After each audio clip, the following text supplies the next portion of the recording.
Hi everyone, in this video I will show you how to install OpenSSL on Windows 11. OpenSSL is an open source toolkit for general purpose cryptography and secure communications. OpenSSL is utilized via the command line and enables users to perform cryptography related functions such as generating keys and certificates.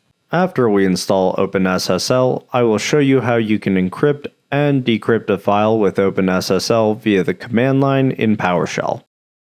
I will go over two methods to install OpenSSL. The first is with the installer from Shining Light Productions, and the second is through the Chocolatey Package Manager. Please note all the OpenSSL CLI commands are on GitHub and are linked in the description below. In this portion, I will show you how to install OpenSSL with the Shining Light Productions installer. I will bring up my browser where I have the OpenSSL wiki page. In the third-party OpenSSL related binary distributions table, I am going to select OpenSSL for Windows. This brings us to the page of Shining Light Productions. Shining Light is a third-party provider for the OpenSSL installer for Windows. As of this recording, there is no official Windows installer for OpenSSL, which is why we will rely on the Shining Light Productions installer. Scrolling down, I need to find the best installer given my machine. For my 64-bit machine, I can choose the light installation or the full installation. The light installation comes with the OpenSSL command line interface and the runtime DLLs. The full version also includes C headers and import libs mostly used by developers. I am going to choose the light version. The installer has downloaded. Before I run the installer, I want to check the hash of the installer to verify the integrity. Shining Light Productions has a GitHub repository where we can check the file hash. I'm going to minimize my browser and bring up PowerShell so I can check the hash of the installer. I will change directory into my downloads folder. I will use ls to list the contents of the downloads directory. We can see that we have the installer here. I will run the get file hash command to get the hash of our installer. I need to specify the algorithm. In this case, I am going to use SHA-256. The hash is output here. I am going to copy a portion of it and check in the web browser to see if I can find it. I will search for the hash on the Shining Light Productions GitHub repository, and we can see that it pops up and we can confirm the integrity of the installer. Now I will install OpenSSL with the installer. First, you need to accept the license agreement for OpenSSL. Next, you need to select the location where OpenSSL will be installed. I am going to go with the default location. Here, Windows will add OpenSSL to your start menu. This will contain shortcuts such as uninstall OpenSSL.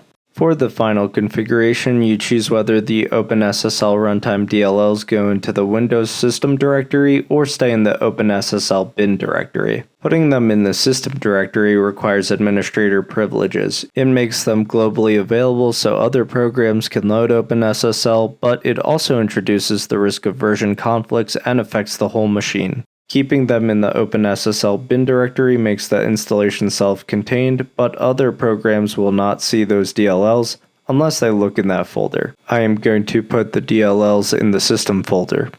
We can review all our configurations. If they look good, we can install. You can donate to the OpenSSL project if you would like. If not, then you can just unclick the box and finish. I will close out of the installer. I will also close out of my current PowerShell terminal and reopen a new PowerShell terminal to see if I can access OpenSSL.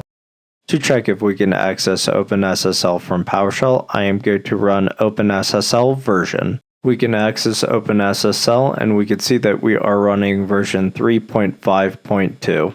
In this section of the video, I will show you how you can install OpenSSL with Chocolatey. If you want to learn how to install the Chocolatey Package Manager on your Windows 11 machine, you can check out the link in the description below for the tutorial where I go over how to do this. First, I need to open up a PowerShell terminal as an administrator. In my PowerShell terminal, I am going to run choco install OpenSSL-y. On my Windows machine, the installation took about 2.5 minutes. The OpenSSL installation is successful if you get the same output that you see on the screen.